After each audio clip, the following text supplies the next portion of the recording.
जय और विजय बैकुंठ से गिरकर दिति के गर्भ में आ गए। कुछ काल के पश्चात दिति के गर्भ से 2 पुत्र उत्पन्न हुए, जिनका नाम महर्षि कश्यप ने हिरण्यकशिपु और हिरण्याक्ष रखा। इन दोनों यमल के उत्पन्न होने के समय तीनों लोकों में अनेक प्रकार के भयंकर उत्पात होने लगे। स्वर्ग, पृथ्वी, आकाश सभी कांपने लगे और भयंकर आंधियां चलने लगीं। सूर्य और चंद्र पर केतु और राहु बार बार बैठने लगे, उल्कापात होने लगे, बिजलियां गिरने लगी, नदियों तथा जलशयों के जल सूख गए, गायों के स्तनों से रक्त बहने लगा, उल्लू, सियार आदि रोने लगे। दोनों दैत्य जन्मते ही आकाश तक बढ़ गए। उनका शरीर फौलाद के समान पर्वताकार हो गया। वे स्वर्ण के कवच, कुंडल, करधनी, बाजूबंद आदि पहने हुए थे। हिरण्यकश्यपु ने तप करके ब्रह्मा जी को प्रसन्न कर लिया। ब्रह्मा जी से उसने वरदान ले लिया कि उसकी मृत्यु न दिन में हो, न रात में, न घर के भीतर हो, न बाहर। इस तरह से अभय होकर और तीनों लोकों पर विजय प्राप्त करके वह एक छत्र राज्य करने लगा। उसका छोटा भाई हिरण्याक्ष उसकी आज्ञा का पालन करते हुए शत्रुओं का नाश करने लगा। एक दिन घूमते घूमते वह वरुण की पुरी में जा पहुंचा।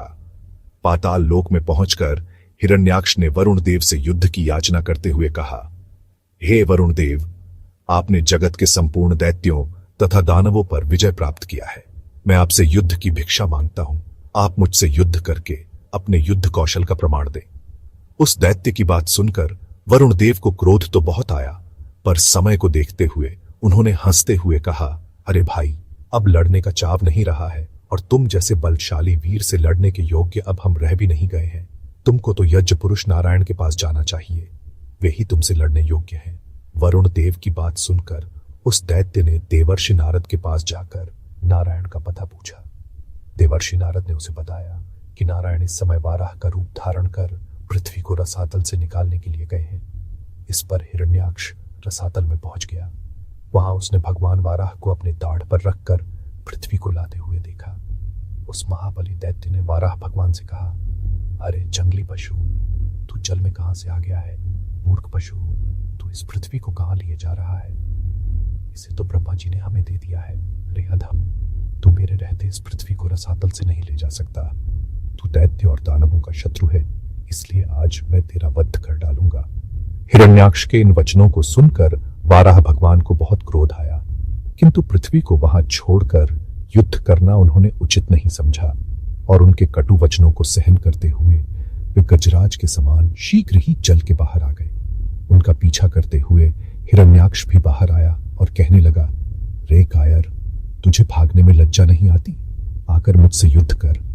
पृथ्वी को जल पर उचित स्थान पर रखकर और अपना उचित आधार प्रदान कर भगवान वाराह दैत्य की ओर मुड़े और कहा, अरे ग्राम सिंह, कुत्ते, हम तो जंगली पशु हैं और तुम जैसे ग्राम सिंहों को ही ढूंढते रहते हैं। अब तेरी मृत्यु सिर पर नाच रही है। उनके इन व्यंग वचनों को सुनकर हिरण्याक्ष उन पर झपट पड़ा। भगवान वाराह और हिरण्याक्ष में मध्य भयंकर युद्ध हुआ। इस युद्ध को समाप्त करने के लिए वाराह रूपी भगवान विष्णु ने उसे अपनी दाढ़ पर रखकर मार डाला।